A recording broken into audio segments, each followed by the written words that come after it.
Abra sua Bíblia, por favor, em Apocalipse, capítulo 2, a partir do versículo 18. Carta à igreja de Tiatira.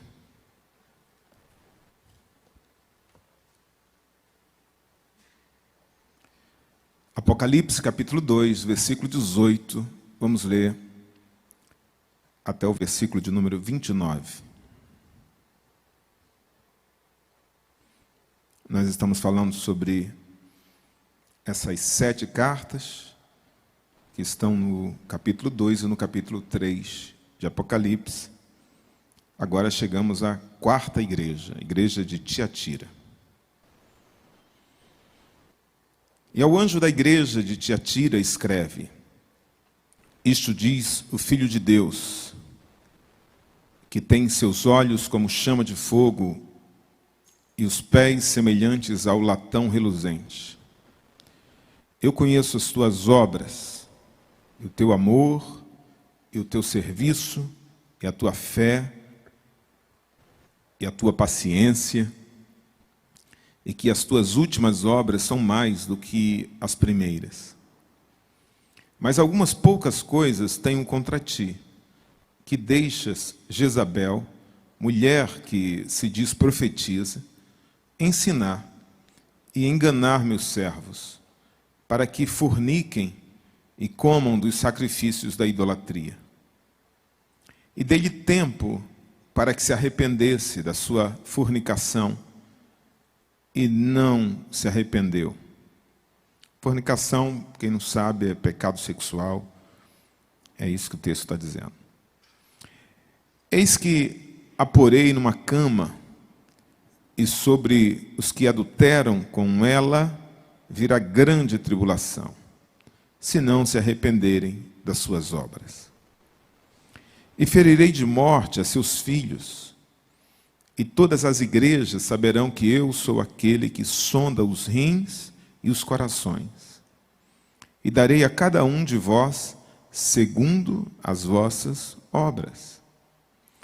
Mas eu vos digo a vós, e aos restantes que estão em Tiatira, a todos quantos não têm esta doutrina, e não conheceram, como dizem, as profundezas de Satanás, que outra carga vos não porei.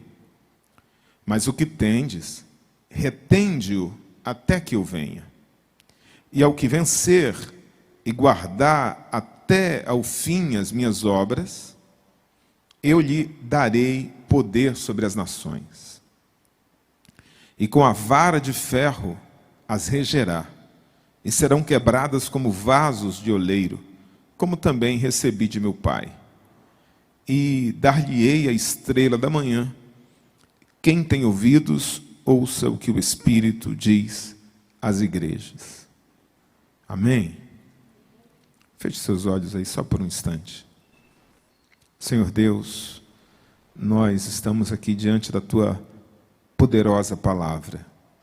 Hoje nós vamos estudar essa carta à igreja de Tiatira, que hoje é uma carta também à igreja ADVEC de Curitiba, para a minha vida, para a vida de cada pessoa que está aqui.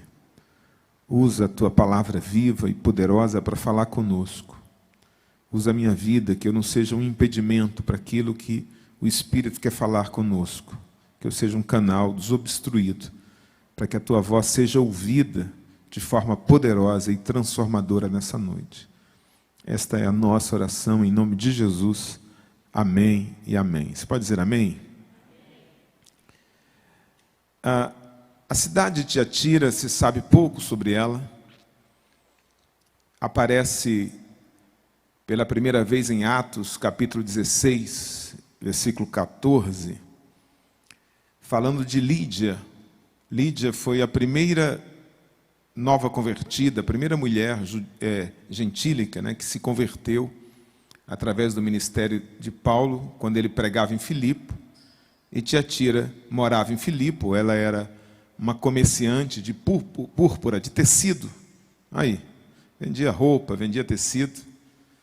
E ela ouvindo Paulo, a Bíblia diz que Deus abriu o coração dela e ela ouviu. Atos capítulo 16, versículo 13 e 14, diz assim: E no dia de sábado saímos fora das portas, para a beira do rio, onde se costumava fazer oração, e assentando-nos, falamos às mulheres que ali se ajuntaram. E uma certa mulher, chamada Lídia, é o nome dela, vendedora de púrpura da cidade de Tiatira, que servia a Deus, nos ouvia, e o Senhor lhe abriu o coração para que estivesse atenta ao que Paulo dizia. De alguma maneira havia ali uma planta que dava uma cor púrpura ou avermelhada, e eles tingiam lãs e tecidos, e era uma cidade com vocação comercial, e Lídia era uma comerciante, talvez uma importadora, exportadora aí desses produtos fabricados na sua terra natal. Voltando ao texto aqui de Apocalipse, versículo 18, nós lemos o seguinte: Ao anjo da igreja de Tiatira escreve: Isto diz o Filho de Deus.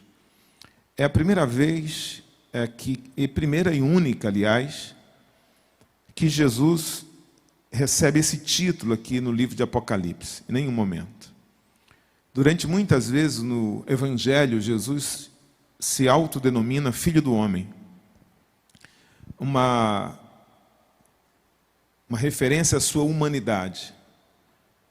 Aqui, como Filho de Deus, é uma referência à sua divindade. Jesus se apresenta aqui como o Filho de Deus. E provavelmente ele faz isso para que isso produzisse um contraste, um impacto nos ouvintes, nos moradores de Tiatira. Havia um deus lá chamado Tírimnos, que era filho de Zeus. Tírimnos, filho de Zeus, era o padroeiro, o protetor de Tiatira. Então Jesus está falando aqui, é o Filho de Deus, não é o filho de Zeus, não é Tírimnos, Jesus. E ele vai se apresentar com duas características. Primeiro, aquele que tem os olhos como chama de fogo. Simbolizam o poder de Jesus de ter um olhar que penetra, que sabe todas as coisas, que conhece o escondido, que conhece o secreto. Ele tem o poder de julgar. Em Apocalipse ele será aquele que vai julgar no grande trono branco. E essa autoridade para julgar tem exatamente a ver com a sua onisciência. Ele é aquele que pode julgar com retidão, com justiça, porque ele tem os olhos como chama de fogo. Ele pode penetrar no coração e conhecer os intentos, os pensamentos. Essa é a ideia aqui. Aquilo que está na profundeza do coração do homem, e é uma expressão também de deidade, porque só Deus pode fazer isso. Só Deus pode conhecer o nosso pensamento e o nosso interior. E Jesus é esse, que tem os olhos como chama de fogo. E ele vai dizer aqui mais à frente: conheço as tuas obras, então eu conheço a tua vida. Ele diz isso para todas as igrejas. Conheço as tuas obras, eu conheço a tua vida, eu conheço o teu deitar, o teu levantar, a tua história, eu conheço o teu interior, os pecados escondidos, os segredos ocultos. Nada fica escondido diante dele, que é o que a gente falou aqui nos últimos domingos, E esse poder para julgar também está associado à próxima descrição, que ele é aquele que vai julgar o grande trono branco, Apocalipse 20. Em seguida ele diz assim: e os pés semelhantes ao latão reluzente, ao bronze polido, o bronze fino, que fala também da realeza, da pureza, mas o bronze também está muito associado a juízo. A gente vê isso em Apocalipse, capítulo 14, versículo 20. Se você quiser ir um pouco mais à frente, Apocalipse 14, 20. Ele é aquele que julga. Os pés, os olhos são como chama de fogo e os pés como latão reluzente. Na carta você vai ver que ele vai expressar juízo, julgamento, E a gente pode entender que esses pés de latão têm a ver com juízo também, por associação com esse texto aqui de Apocalipse, capítulo 14, versículo 20. Diz assim: e o lagar foi pisado fora da cidade, e correu sangue do lagar até aos freios dos cavalos. numa extensão de 1.600 estádios. Provavelmente o Vale de Jaziel, né, é onde vai se dar a Batalha de Armagedon, uma área muito grande, e é uma hipérbole, claro, um exagero, mas dizendo que esses pés vão pisar, esses exércitos inimigos, chama o lugar de lagar, que é o lugar onde se pisa as uvas, e as uvas esmagadas produzem o vinho, né? Então é uma referência aos exércitos que serão mortos, julgados, né? Uma mostra desse poder de julgar nações, de julgar pecados, né? E, mais uma vez aqui, a expressão de Jesus como Filho de Deus, aquele que tem os olhos que podem julgar e os pés como latão reluzente, mostram essa característica de juízo do Senhor Jesus. Versículo 19. Conheço as tuas obras. O que ele diz para todas as igrejas. Obras aqui em um sentido geral. Eu conheço o que você tem feito. Eu conheço a sua vida. Eu conheço como você tem se conduzido. Essa aqui é a ideia. E essas obras vão dizer respeito ao amor, ao serviço, à fé, à paciência ou perseverança. E diz, e que as últimas obras são mais do que as primeiras. Trata-se de uma boa igreja, né? Trata-se de uma igreja cheia de fé. Havia amor e fé. Havia serviço e perseverança. Uma boa igreja. Sim ou não? Você olha para esse texto aqui, que impressão você tem dessa igreja? Uma impressão boa ou impressão ruim? Uma impressão boa, sim ou não? Uma igreja que tem amor, que tem fé. Havia amor nessa igreja. Um amor que tanto diz, a palavra é ágape, né? Amor no sentido vertical, um amor por Deus, mas certamente um amor também que se revelava na caridade, na fraternidade, no afeto, porque ninguém pode amar a Deus e aborrecer o irmão. Então essa era uma igreja amorosa, havia amor nessa igreja, havia fé nessa igreja. Né? Fé aqui não tem um sentido apenas de crer, de acreditar. A palavra fé aqui, no original, tem a ver com fidelidade. Eles eram fiéis àquilo que eles pregavam, àquilo que eles criam. Eram fiéis ao amor, à devoção. Eles não eram traidores, eram fiéis. Terceiro, havia nessa igreja, né, serviço.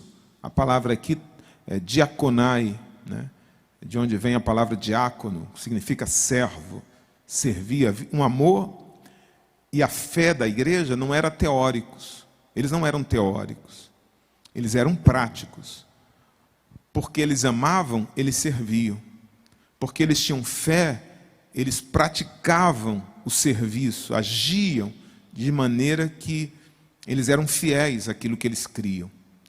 Servindo aos crentes, né? E esse serviço aqui revela exatamente o amor deles, o amor prático. Havia paciência, ou havia perseverança.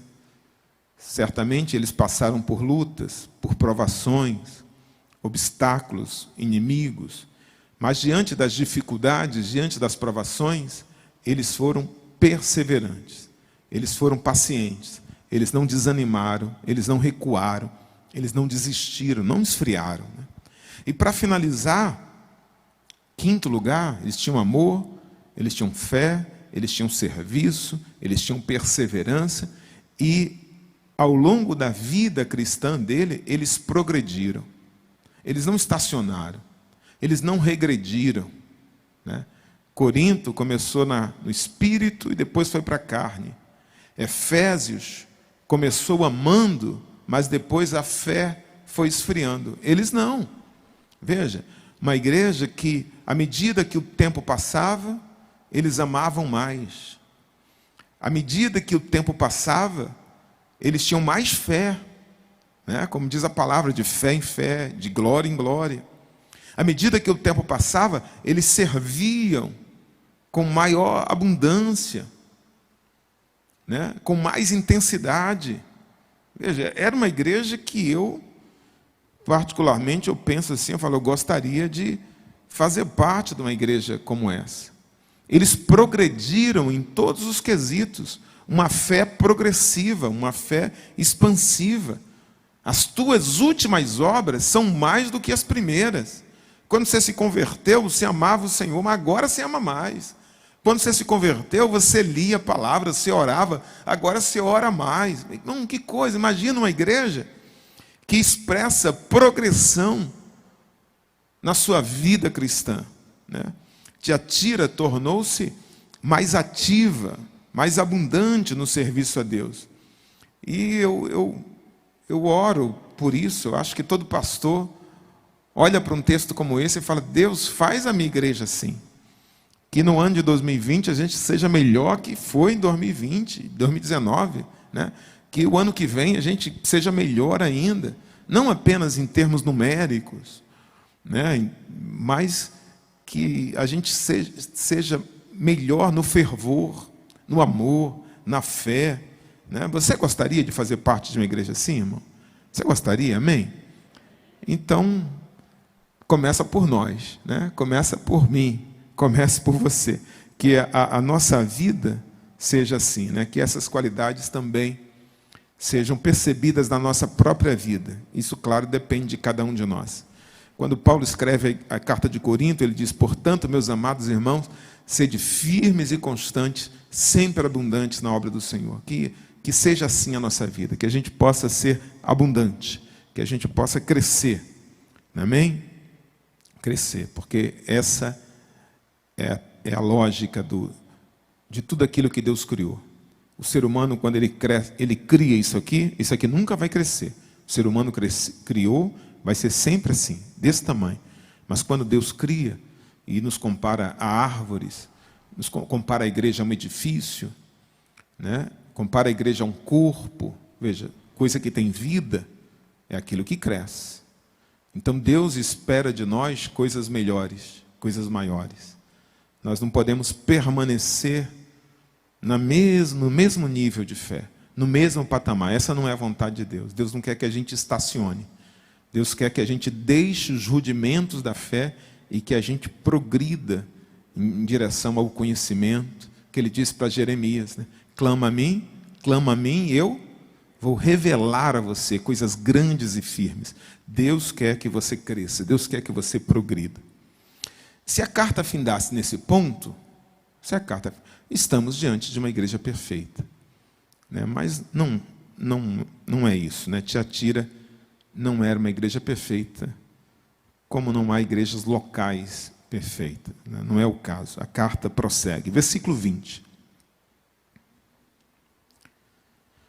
Mas algumas poucas coisas tenho contra ti, que deixas Jezabel, mulher que se diz profetiza, ou seja, ela não é profetisa, ela se diz profetiza, ensinar e enganar meus servos, para que forniquem e comam dos sacrifícios da idolatria.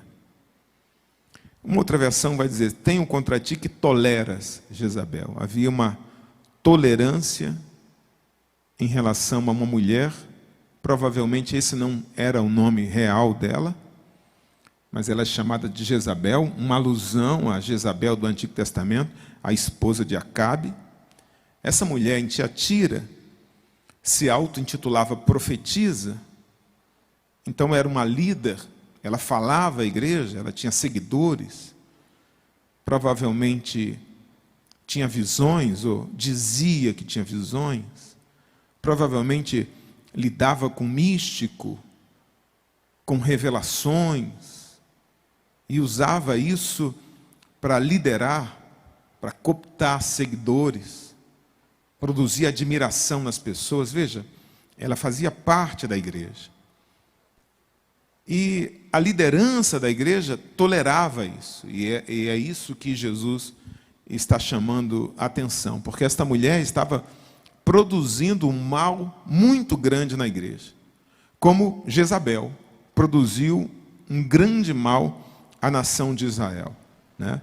Ela, como esposa de Acabe, ela influenciou toda uma nação, levando essa nação à adoração a Baal, a ser dividida entre o culto a Deus, cochear entre dois pensamentos, como diz o profeta Elias, ficar dividido entre Deus e Baal, provavelmente um sincretismo. Eles continuavam indo ao templo, continuavam crendo em Deus, mas dedicavam a Baal parte da lavoura, parte do tempo, parte da adoração. E isso um fruto da influência dessa princesa fenícia, né, do Antigo Testamento, chamada Jezabel, uma sacerdotisa de Baal.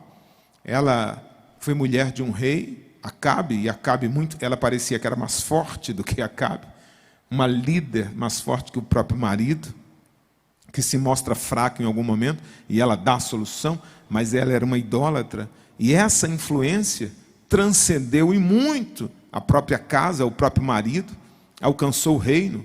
Ele tinha centenas de sacerdotes, ela mantinha centenas de sacerdotes de Baal, e ela foi um terror para a nação de Israel nos dias em que viveu. Ela matou muitos profetas de Deus, perseguiu muitos profetas de Deus, né?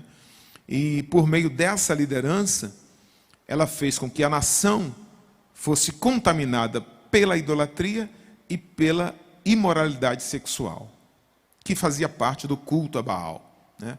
Então, o nome Jezabel é empregado aqui de uma maneira simbólica, porque Jezabel se tornou um símbolo de imoralidade e de idolatria. E essa Jezabel de Tiatira estava fazendo isso. Ela estava enganando os cristãos com falsos ensinos. Você vê o poder de um líder, né? de um ensino falso. Ela era uma líder na igreja.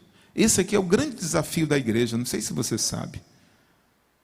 O grande desafio da igreja dos últimos tempos é a pureza doutrinária, é o ensino bíblico. As pessoas não gostam disso. Não gostam. E tem muito templo, muito lugar com placa de igreja evangélica que não tem nada de Deus, que não ensina a palavra, que, se possível, tem enganado até os escolhidos.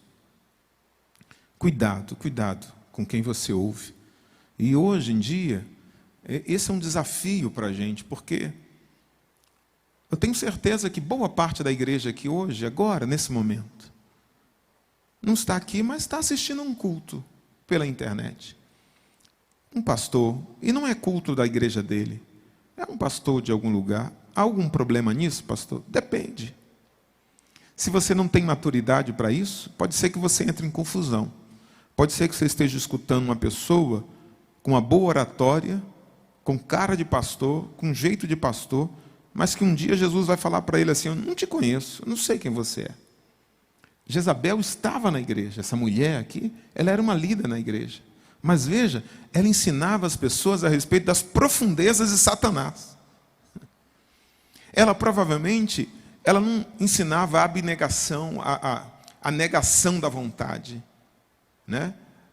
O dizer não ao prazer. Ela dizia, não. Provavelmente ensinava algo como ligado ao gnosticismo, né? Não, o corpo, a carne, o que importa é o espírito. Pode dar vazão, não se reprima, pode participar dos cultos, né? O que importa é você crer em Deus, tal. E esses crentes gostavam desse ensino. Ela se dizia profetisa, ela devia ser convincente, e as pessoas participavam desses cultos, onde eles comiam as comidas oferecidas a ídolos e praticavam atos sexuais, prostituição cultual, né? O pecado, a liberação sexual fazia parte dos ensinos dela, né?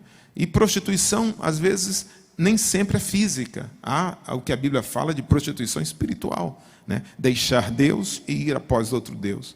Como o livro de Oséias fala isso, né? A nação deixa o seu marido e vai atrás de amantes, outros deuses. Então, esta mulher estava levando os crentes a cometerem dois pecados: o pecado da idolatria e o pecado da prostituição ou fornicação, como diz aqui. Isso estava ligado a esses cultos a outros deuses que havia ali, provavelmente, durante os banquetes. Era cultural, né? Essa prostituição cultural que havia ali. Aí você pergunta, mas como os crentes podiam seguir esta mulher? O texto vai falar de sedução. Ela os seduzia. Ela tinha um poder na palavra, no olhar, na convivência. Isso não é algo rápido. Isso não é algo que aconteça rapidamente. Primeiro, alguém está suscetível a isso, né? Como Eva, alguém está dando ouvidos a quem não deveria dar. E esta fala convincente dela, o texto fala isso, ela seduz, ela engana, ela usa de meias verdades. Então, isso acontece com qualquer um, meu irmão. Você tem contato com alguém que começa a falar mal da igreja,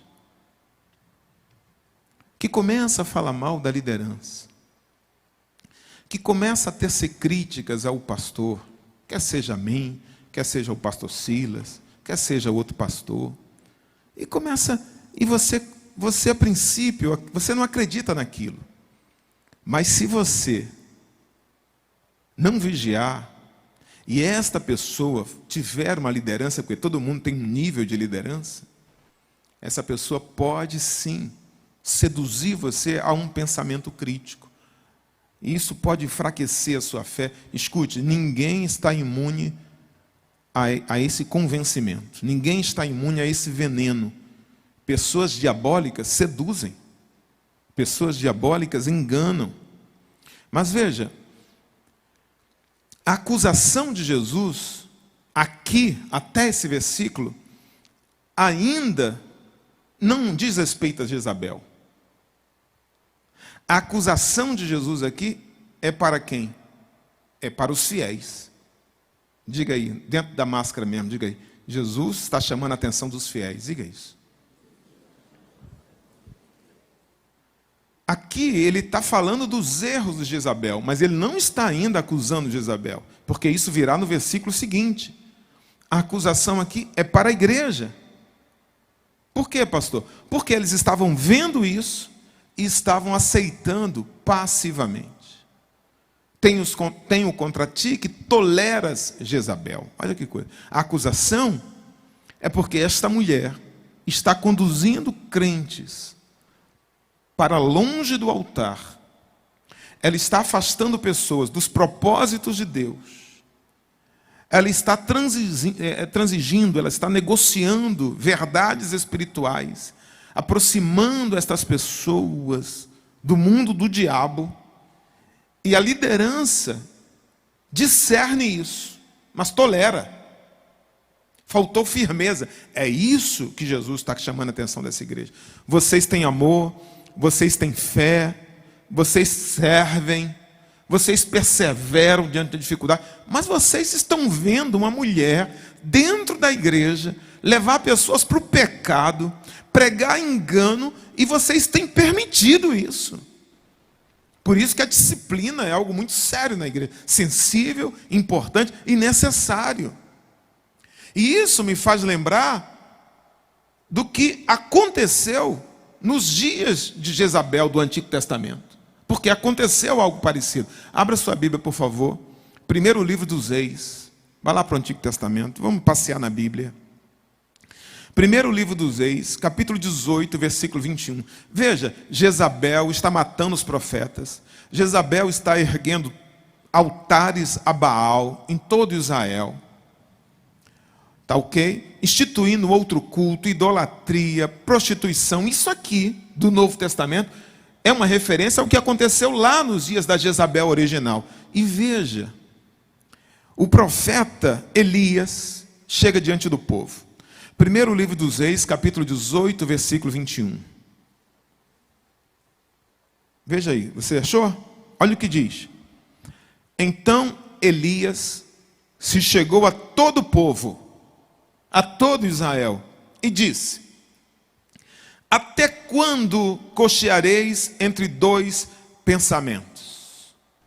Até quando vocês vão ficar lá e cá, indecisos? Ele diz assim: se o Senhor é Deus, seguiu. E se Baal, seguiu, decida. Pô. Você quer Baal, vai para Baal. Você quer Deus, vai para Deus. Porém o povo, o que é que está escrito aqui? Porém o povo nada ou não lhe respondeu. O povo não disse nada. O povo ficou calado.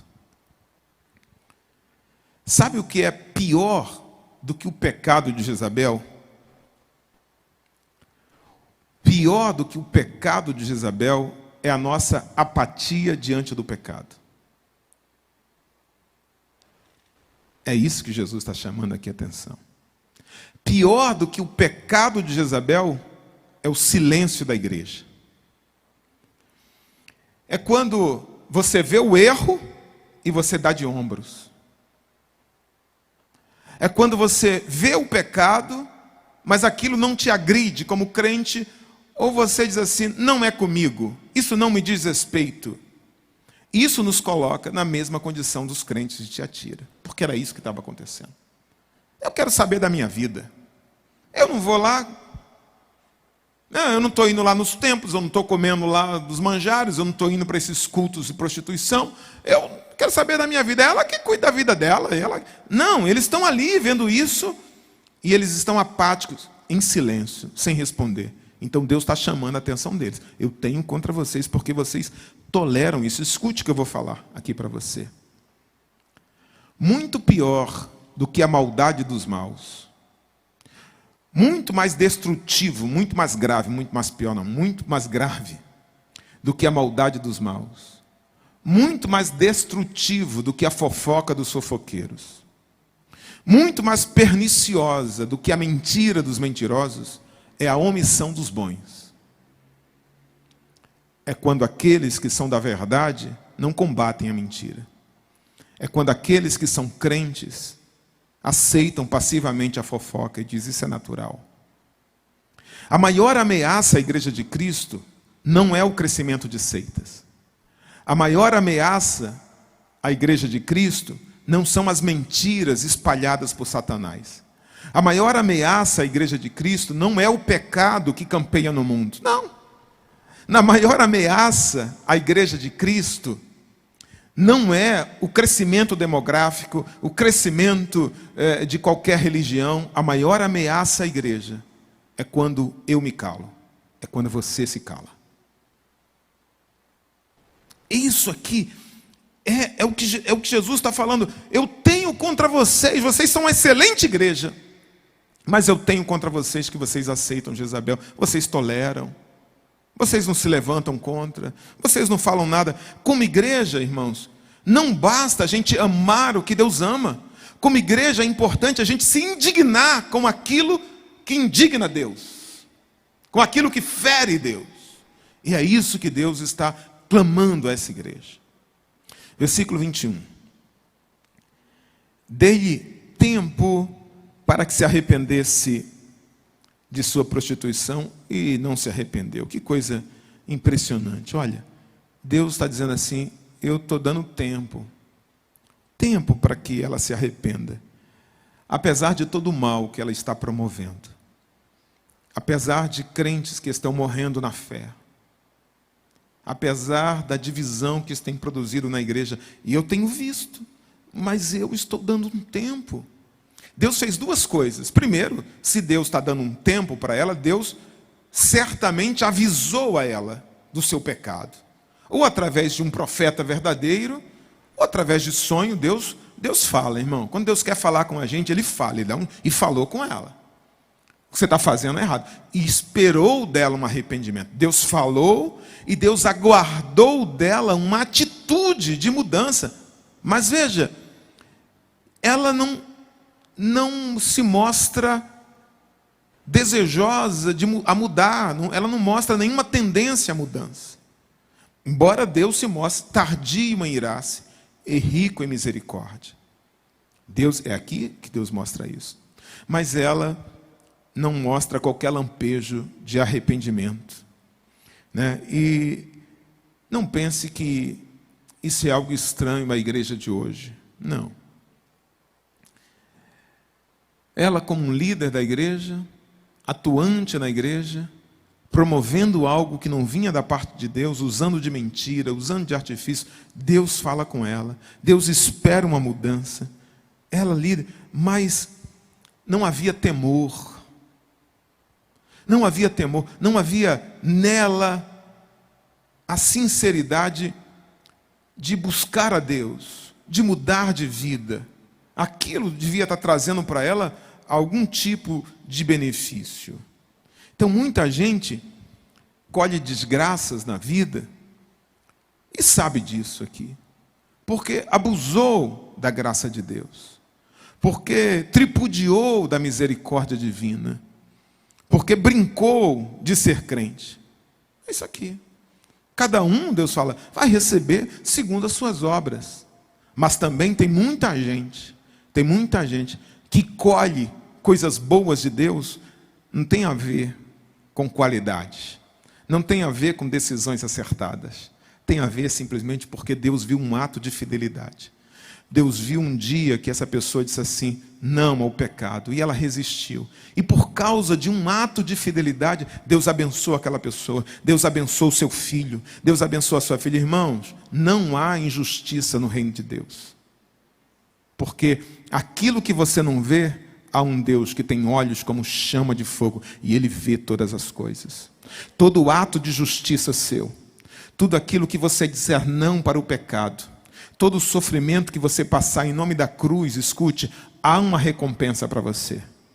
Assim como todo pecado que despreza a graça, tudo aquilo que brinca de ser crente, não pense que ficará sem uma justa punição. Há um Deus justo que vê todas as coisas. Romanos 11, 22 diz, em tom solene, considera, pois, a bondade e a severidade de Deus. Para com os que caíram, severidade, mas para contigo, benignidade, se permaneceres na sua benignidade. De outra maneira também, tu serás cortado. Hebreus capítulo 10, 31 diz, horrenda coisa é cair nas mãos do Deus vivo. Isso é Novo Testamento. Versículo 22. Eis que a porei numa cama, e sobre os que adulteram com ela virá grande tribulação, se não se arrependerem das suas obras. Sem arrependimento, Jezabel marchava para a ruína. O castigo, a punição, a sentença vinha a cavalo. Chegaria dentro de pouco tempo. Deus está dizendo, eu vou colocar. Agora, é interessante a punição aqui.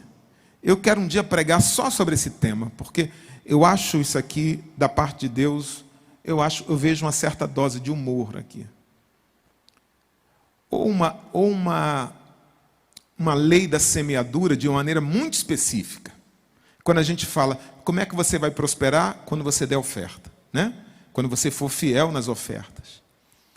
Deus é um Deus que trata as coisas com uma delicadeza, de uma maneira, com uma especificidade, que é uma coisa impressionante, impressionante. O pastor Silas conta uma história, envolvendo o pastor Santos, de um irmão que falava mal do pastor. Falava mal do pastor. Morava assim ao lado do pastor e falava mal do pastor. Pastor, você não vai tomar nenhuma atitude, não? O pastor falou, não, deixa. Mas pastor, ele está falando mal do senhor. Ele está... Pastor, deixa ele, tadinho. Pastor Santos era assim. Eu tento fazer essa linha, eu tento. Mas já fui muito influenciado pelo pastor, confesso, pastor Silas. Mas durante boa parte do meu ministério, eu fui assim mesmo. Se eu visse alguém falando mal de mim, eu trazia para perto de mim, para ver que eu não era aquilo que ele estava falando. Às vezes eu conseguia convencê-lo, às vezes não. Eu acho que ele via outros defeitos e falava pior ainda. Só sei que um dia, depois de muitos anos, o pastor Santos disse, pastor Silas, vamos fazer uma visita ali. A quem? Vamos ali no hospital fazer uma visita. E quando chegou lá, foi fazer uma visita a esse irmão, depois de muitos anos. Ele estava internado com câncer na língua. Deus é um Deus muito específico, irmãos. Você sabe por que Deus falou para a nação de Israel assim, tudo que você pisar, a planta dos pés, eu vou dar a vocês por herança? Sabe por quê? Porque no Egito, No Egito, eles trabalhavam pisando tijolos. Pisando tijolos, pisando barro, né? Pisando barro, provavelmente colocando tijolos dentro de formas ali. Então, os pés deles eram os instrumentos da escravidão. O símbolo da escravidão deles eram os pés, porque era com os pés que eles faziam os tijolos. Deus diz assim: então eu vou fazer o seguinte, sabe como é que eu vou dar a herança para vocês? Tudo que vocês pisarem. Não vai ser tocar, não vai ser olhar, não vai ser profetizar, vai ser pisar. E eu fiquei, por que pisar? Porque Deus faz isso. Aquilo que, na área que Satanás te envergonhou, na área em que você foi escravizado, é exatamente nessa área que eu vou te usar para fazer a minha obra. Deus é um Deus perfeito, irmão. Deus faz isso. Veja, Jezabel, ela é uma pessoa que tem seduzido pessoas para a prostituição. Onde se pratica a prostituição, normalmente? Numa cama. Deus está falando, você gosta de uma cama? Então, eu vou te colocar numa cama.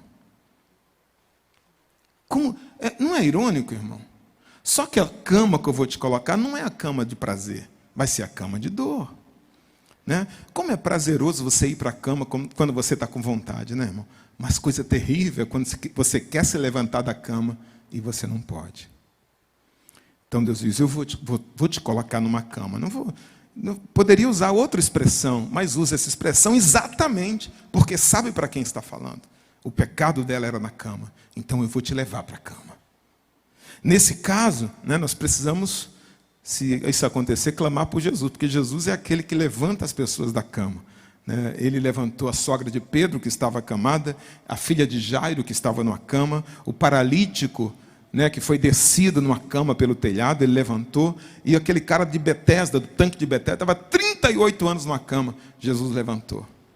38 anos. Mais interessante que depois que Jesus curou o cara, de 38 anos numa cama, Jesus disse para ele, cuidado, hein, não peca mais, para que coisa pior não te suceda. O que é pior do que ficar 38 anos numa cama, irmão? É ficar eternamente no inferno. Nesse texto, né, Jesus diz assim, o Jesus que levanta da cama, diz para esta mulher, eu vou colocar você numa cama, se você não se arrepender dos seus pecados. Versículo 23. E ferirei de morte a seus filhos, e todas as igrejas saberão que eu sou aquele que sonda os rins e os corações, a mente, a profundeza da alma, né, o mais profundo do ser.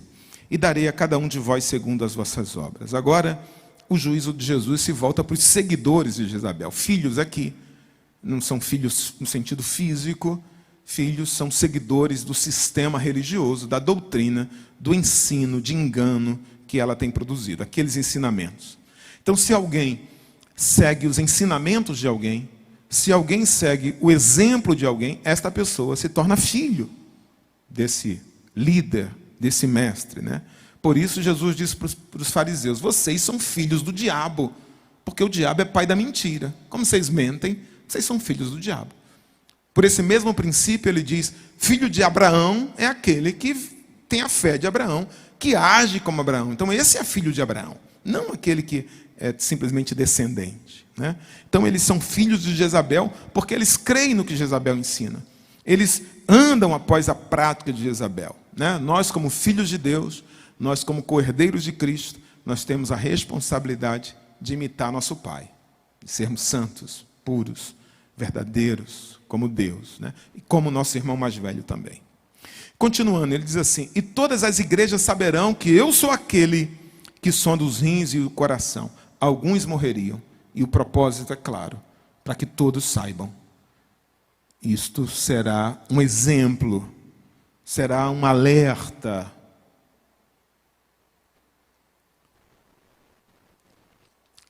O anjo da morte vai bater na porta de alguns, para que isso produza temor, para que isso produza arrependimento. Fala um pouco da nossa época, isso, irmão? Do nosso tempo. Um Deus que produz vida diz assim, eu vou permitir que alguns morram. Acho que esse é um tempo para a gente se consertar, né? Isso deveria produzir dois resultados, eu acho: consciência e temor. Como aconteceu no caso da morte de Ananias e Safira, né? Eu acho esse texto impressionante, Atos capítulo 5, gostaria de ler, mas o texto é muito grande, não tem como ler, são 11 versículos, né? Diz que Ananias e Safira venderam a propriedade e foram lá diante dos apóstolos, e disse assim, eles viram alguém sendo honrado, porque eles vendiam todos os bens, e eles davam lá esse bem, depositavam esse bem aos pés dos apóstolos. Uma comunidade com uma consciência de doação absoluta, porque eles esperavam que Jesus voltasse a qualquer momento. É isso. Para que ter propriedade? Jesus está voltando. E eles colocavam lá. E isso trouxe algum tipo de admiração. E Ananias e Safira falou, queremos isso também. Queremos essa admiração. E foram lá vender a propriedade, retiveram parte da propriedade e chegaram perante Pedro e disseram assim, ó, demos aí, está aí toda a oferta. Pedro falou, isso é toda a oferta. Ele falou, é tudo. Ele falou, mas por que você não diz que é uma parte? Porque não há problema nenhum nisso. Você poderia dizer, é uma parte. O que é teu, é teu. Mas porque você mentiu, você não mentiu para homens. Você mentiu para o Espírito Santo de Deus. Mentiu para Deus. E ele morre na hora. Em seguida chega a mulher. Enquanto os outros estão carregando o corpo do marido, ela confirma a mentira. Morre também. Aí o texto diz assim, e houve um grande temor em toda a igreja e em todos os que ouviram estas coisas. Imagina, irmão. Mentiu perante o apóstolo, então mentiu ao Espírito Santo. Mentiu perante Deus. Ninguém engana Deus. Ninguém engana Deus. A ideia aqui é nos levar a pensar na seriedade com que devemos tratar as coisas de Deus. Isso aqui, no início da igreja, tem esse propósito. Porque isso aqui não é no Antigo Testamento. Isso aqui é Novo Testamento. Isso aqui é no tempo da graça. É para dizer assim para a gente, você acha que você pode quebrar princípios do reino e que vai ficar tudo bem? Você acha que você pode mentir e que, não, mas ninguém morre aqui. Isso é graça, meu irmão. Isso é graça. Gente que diz assim, eu prospero e não sou dizimista, qual o problema? Tá bom. Tá legal. Você acha que não tem problema. Você está quebrando um princípio. Ou então, gente que tira parte do dízimo, né? Eu almoçava com a pessoa, às vezes 1, 2 vezes assim, 3 vezes às vezes por mês, e me lembro que ele contava assim, rapaz, comprei agora uma coisa por tanto e vendi imediatamente, tive um lucro de 50 mil. Vendi uma coisa por tanto e tal, e agora comprei outra e tive um lucro de 30 mil na época. Falei, pô, Deus está te abençoando, Deus está te abençoando. Tá bom, legal. E na época eu participava, ajudava, via ali um monte de coisa. O dízimo era R$1.000. Não importa o que fechasse, o que vendesse, ele era dizimista, mas o dízimo era R$1.000. Eu falei, gente, mas a bênção lá, aqui, ele me contou, pá. Ele me contou, mas cadê a bênção? Sabe o que eu penso, irmão? Era melhor dar na oferta. Eu penso isso, não há nenhum problema. Mas ele não, eu quero ir lá na frente no gasofilaço e mostrar para todo mundo que eu sou dizimista. Está mentindo para Deus, irmão. Você acha que engana Deus? Tá bom. Olha para Ananias e Safira. Viu? Versículo 24. Mas eu vos digo a vós, e aos restantes que estão em Tiatira, a todos quantos não têm esta doutrina, e não conheceram, como dizem, as profundezas de Satanás, que outra carga vos não porei. Não vou pôr carga sobre vocês. O que Jezabel fez já trouxe danos demais. O sacrifício, o trabalho de vocês trouxe danos demais. Danos demais. Então Jesus agora olha para um grupo específico dentro da igreja. Ele não fala para toda a igreja, porque essa igreja estava dividida pelos filhos de Jezabel e pelos filhos de Deus. Então ele fala para este público que não foi após Jezabel, que não buscou conhecer sua doutrina, que Jesus chama aqui as profundezas de Satanás. Eles faziam isso afastando esse povo de Deus, mas alguém ali se manteve fiel. Alguém não foi seduzido. E eu olho para isso aqui, irmão, eu glorifico a Deus, porque havia dentro desta igreja um grupo que não havia se contaminado. Você pode dar um glória a Deus aí, irmão? Glória a Deus. Há sempre um público fiel. Não, fiéis. Eles não aceitaram a doutrina de Jezabel. Claro, eles foram condescendentes, eles toleraram, mas não se contaminaram. Eles não foram seduzidos.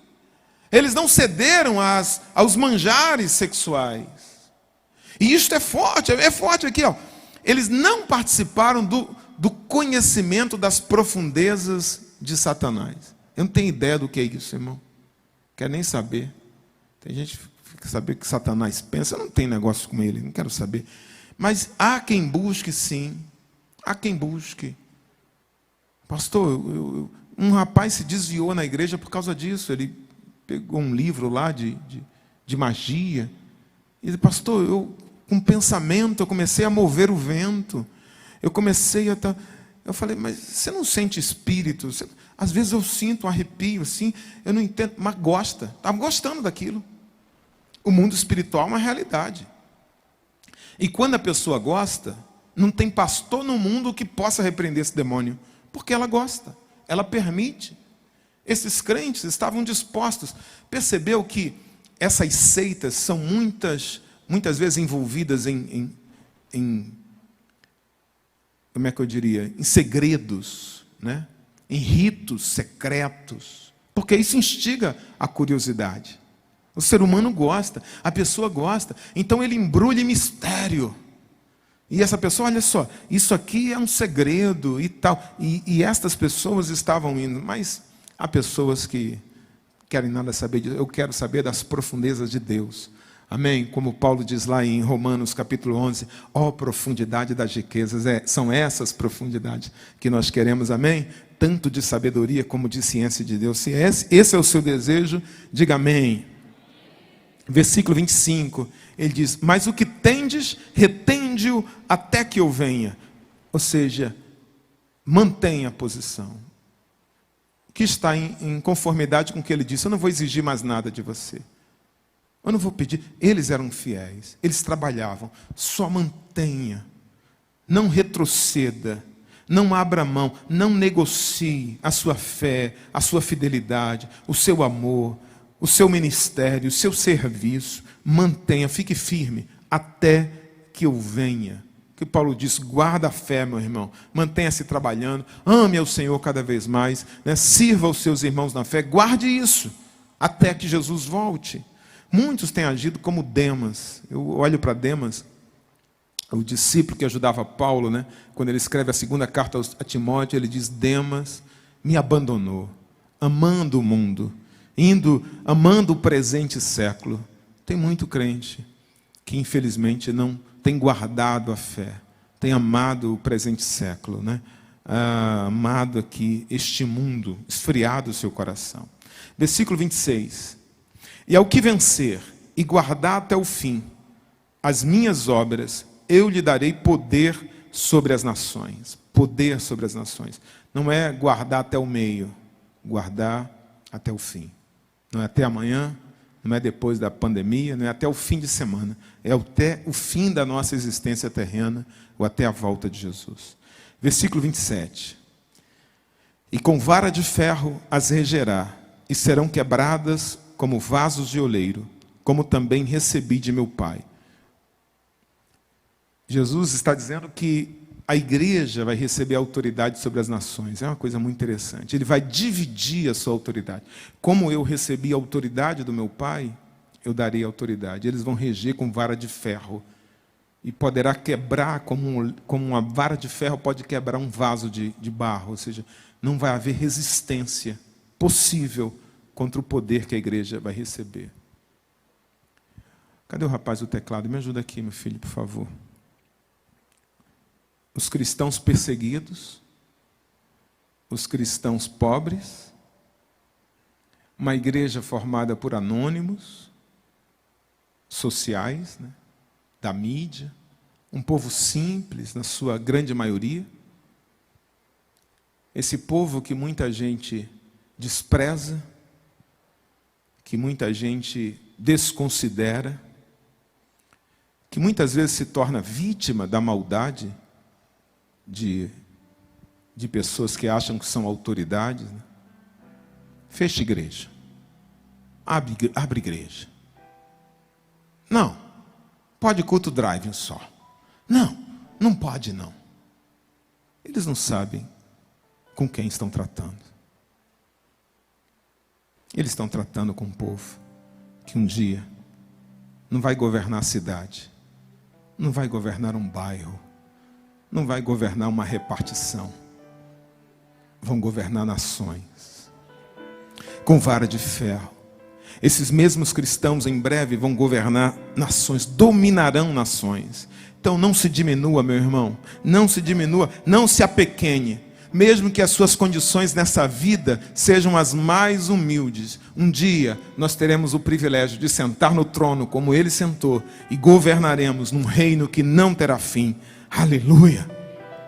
Versículo 28, ele diz: eu lhes darei a mesma autoridade que recebi do meu Pai, também lhe darei a estrela da manhã. Alguns intérpretes falam de Vênus, que em certos momentos do ano aparece brilhante pela manhã, antes do sol, do dia nascer, totalmente é uma estrela muito brilhante, é um planeta, na verdade, talvez uma referência a essa estrela. Mas uma perspectiva histórica, essa estrela é esse planeta, né, que eles achavam que era uma estrela. Uma referência histórica, na interpretação histórica, a igreja de Tiatira seria a igreja da Idade Média. A Idade Média é chamada de a Idade das Trevas. Então não poderia haver uma promessa mais bela, mais linda, uma igreja que está num período de trevas. Ele diz: eu darei a vocês a estrela da manhã, as trevas passarão.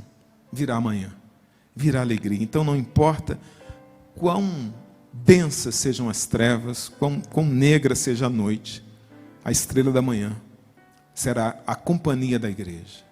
Será o fim de um período de trevas para um novo tempo. Versículo 29 diz: quem tem ouvidos, ouça o que o Espírito diz às igrejas. Mais do que a assinatura do Espírito. Quem tem ouvidos, ouça. É como se o Espírito estivesse falando assim: eu não estou falando apenas a Tiatira. Essa carta foi enviada para Tiatira, mas quem tem ouvidos? Eu tenho ouvidos. Você tem ouvidos. Quem tem ouvidos, ouça o que o Espírito está dizendo às igrejas. É para todos.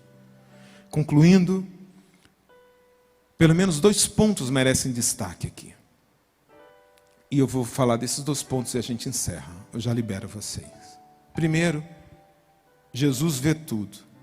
Seus olhos são como chama de fogo. Preguei 4 domingos sobre isso. Ele vê para cuidar de você. Ele vê para julgar. Ele vê para estabelecer propósitos. E ele vê para intervir. E esse olhar de Jesus sobre a igreja, nessa carta, é um olhar que faz distinção. Ele conhece aqueles que têm seguido os conselhos, que têm cedido aos ensinos de Jezabel, aos filhos de Satanás. Mas ele também conhece os seus filhos. Ele conhece as suas obras, ele conhece o seu amor, ele conhece a sua fidelidade, ele conhece o seu serviço. E ele diz: eu darei a cada um segundo as suas obras, porque ele é aquele que pode julgar com justiça, porque ele vê. Essa seria uma das 2 principais ideias desse texto. Um Jesus que vê e que distingue. Para aqueles que servem a Satanás, juízo, repreensão, tribulação, morte, é o que ele promete.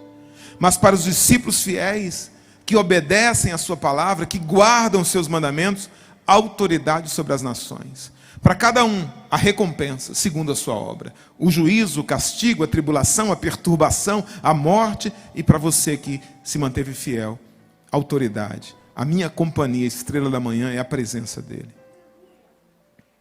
Agora, o segundo ponto que merece destaque é que Jesus está sendo longânimo e paciente com o erro. Ele é bondoso. Ele é misericordioso.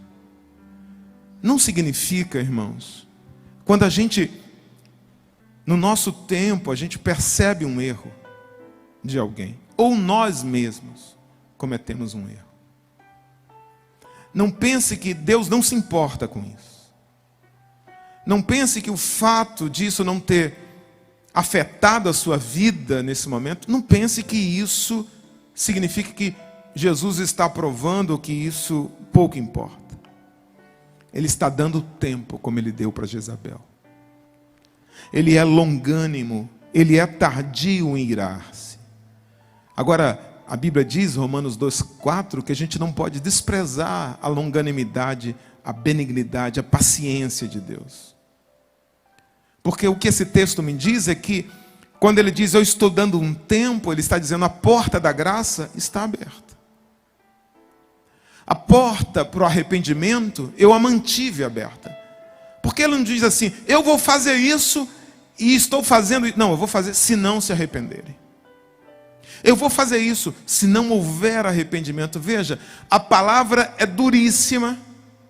O castigo é sério, ele deixa claro isso. Ele deixa claro que não tolera o pecado, que não apenas conhece o pecado, mas que não tolera o pecado e que trará um juízo sobre o pecado, mas ele finaliza dizendo, se não se arrependerem. Se não se arrependerem. Era uma repreensão séria contra o pecado? Sim, sem dúvida, mas também é um convite amoroso ao arrependimento. É uma palavra paciente de um pai que diz assim, meu filho, eu aguardo a sua mudança.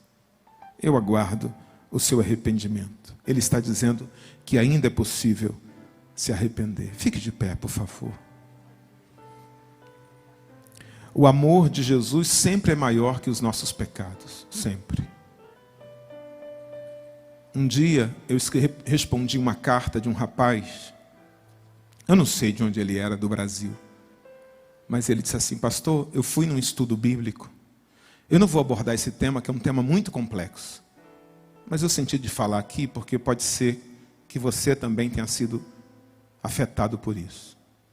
E um líder de célula me disse assim, nós podemos pecar por palavras, por pensamentos ou por obras. E se a gente cometer algum desses pecados contra o Espírito Santo, o pecado contra o Espírito Santo não tem perdão. Você pode pecar contra o Espírito Santo por palavras, você pode pecar contra o Espírito Santo por pensamento, ou você pode pecar contra o Espírito Santo por obras. Cuidado, para não blasfemar. Cuidado. Esse rapaz disse, pastor, a partir desse dia, quando eu ia orar, eu começava a pensar em palavrões, em xingamentos, em blasfêmia contra o Espírito Santo. Eu fui atacado nessa área, e agora eu digo assim, para que ser crente? Não adianta mais, não tem mais perdão para mim. Porque eu pequei no pensamento contra o Espírito Santo. Um tempo depois, eu respondi outra carta com essa mesma palavra. Um tempo depois, eu recebi outra carta com esse mesmo pecado. E eu vi que Satanás, porque isso é uma astúcia, é um ardil de Satanás, dizendo que alguém no pensamento pode pecar contra o Espírito Santo. Escute uma coisa, eu não vou tecer comentários sobre isso. Primeiro, não é todo mundo que pode pecar contra o Espírito Santo. Não é todo mundo. Quando Jesus disse isso, Jesus disse para os doutores da lei, aqueles que tinham poder de discernimento, o que importa é você saber o seguinte, não há pecado que você possa cometer que seja maior do que o amor de Deus. Não há pecado que você possa cometer que Deus não possa te perdoar. Depois, um dia eu explico sobre o pecado contra o Espírito Santo. Quem quer que seja você, o que quer que você tenha feito, qualquer que seja a sua história, sempre que você estiver disposto a chegar diante de Deus e dizer, Deus me perdoa, eu quero mudar de vida, Deus está disposto a restaurar você. Deus está disposto a celebrar uma festa com você. Deus está disposto a recebê-lo como filho, a recebê-la como filha. A porta da graça está aberta.